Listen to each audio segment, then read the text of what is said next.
Good day, grade 10 students. Today, I want us to pay a certain amount of attention to this beautiful question from KZN June exam paper, and it's paper 1, core mathematics, and we are about to solve for x within your organigram. And allow me to give credence to the examiners of this paper. I'll do part 2 for functions, especially exponential graphs. Now, let's check what we have here. We have question 2. I'm going to pen it down to say question 2. We have 2.1, which is to solve for x, okay? Now, 2.1.1. They are giving you guys a 3x squared, that is equals to a 5x plus 12 right there. So now, what I want you guys to observe is that this equation is called quadratic equation, which is always written in a standard form, which is given by ax squared plus bx plus c, and that must be equals to 0. Pay attention, this a here cannot be equals to 0 for this to be a quadratic, okay? And then a and b and c are possibly real numbers. Of course, a is also a real number on x-axis, but it must not be 0. Now check.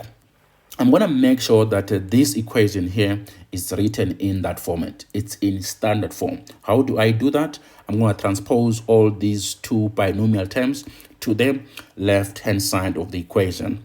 Now, pay attention. This gives me 3x squared minus 5x. Remember, when you transpose a term to the other side, like either left or right, it changes what? The sign from positive to negative or vice versa, okay?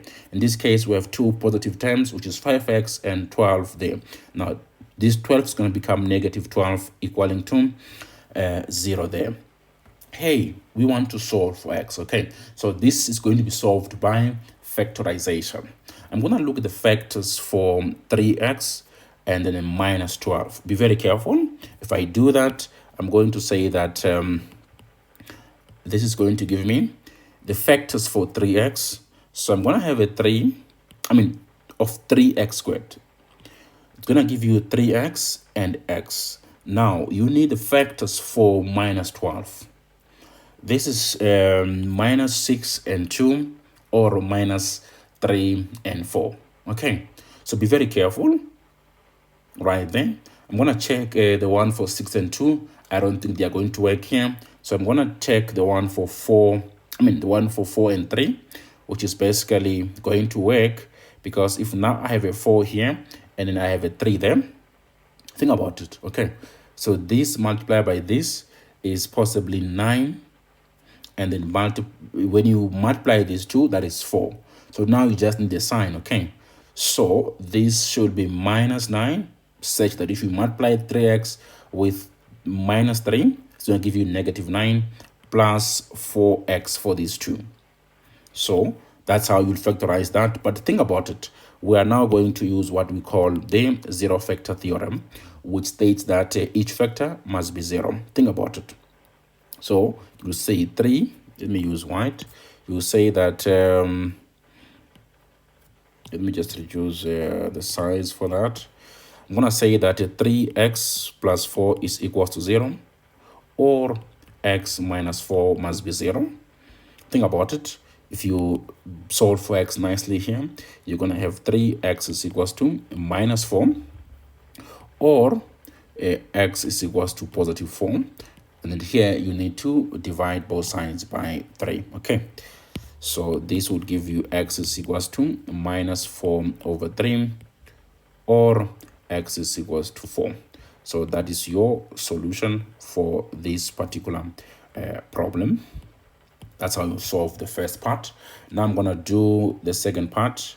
Let's check. We have a half raised to the x minus 1 equaling to 128. So let's do it together. So 2.1.2, we have a half raised to the x minus 1, that is equaling to 128. Okay, so these are exponential equations. We have to be very careful. Now, I'm going to look for a number which I'm going to raise by a 2, because this can be converted into a base of 2. Think about it.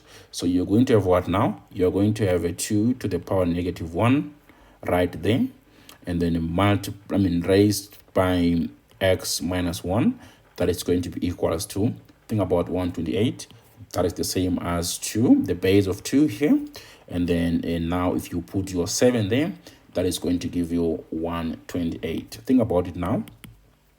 This negative 1 multiply each term in the exponent, so this gives you 2 to the power negative x. Minus 1 times x is negative x, and then minus 1 times minus 1 is possibly plus 1. That is going to give me a 2 to the power 7. Now think about it. The base now are the same, so I'm going to do what? I'm going to equate the exponent to say minus x plus 1 must be equals to 7, and then I take away 1 both sides of the equation, so that is going to be minus x is equals to possibly 6. If you take away 1 both sides of the equation, hey, you are looking for x, not negative x. So what do? You divide both sides by minus, so x is going to give you negative 6 for this particular equation. Okay, that's how you will go on this one. Now let's do the last problem, that is 2.1.3. let's check what we have there. We have 3x to the power 5 over 4 equaling to 96. So let me copy down. We have 3x to the power 5 over 4, that is equals to 96. Now remember, when you solve for x, you need to make sure that the coefficient of the variable, in this case is x, is 1. So I'm going to divide both sides by 3 before I do anything. I'm going to divide this by 3. Think about it. This cancel with that, and then you are left with a x to the power 5 over 4, that is going to be equaling to 32. Please guys, use calculator on this one. It's not really difficult. So now what I want you guys to pay attention here, this confuses a lot of students. Hey, think about it. So because the power here is the odd over even, so it means you're going to have a single solution. But if it was even over the odd, you're going to have a plus or minus. I'm going to do example on that one. So now I'm going to multiply by the inv10 of that number then, that is going to, which is to say that x to the power 5 over 4, when I multiply or when I exponentiate by the inv10 of this power, is to say that you're going to have 4 over 5. So that is the inv10 of 5 over 4. You must do this both sides of the equation. So you have 32, which is the same as 2 to the power 5. Raise this by that inv10, which is possibly 4 over 5. Now, check the main goal for these things. If you try to multiply 5 over 4, and that one is going to give you 1, okay, which was the main goal, to get a 1 there, and then that is going to be equaling to 5 times this is going to be 20 over 5, which is 4. 20 over 5 is 4, by the way. So this gives us x as what? As possibly 16. So that's how you will solve this particular equation. And thank you very much for watching. I'm going to do part 2 for functions, okay? Thank you.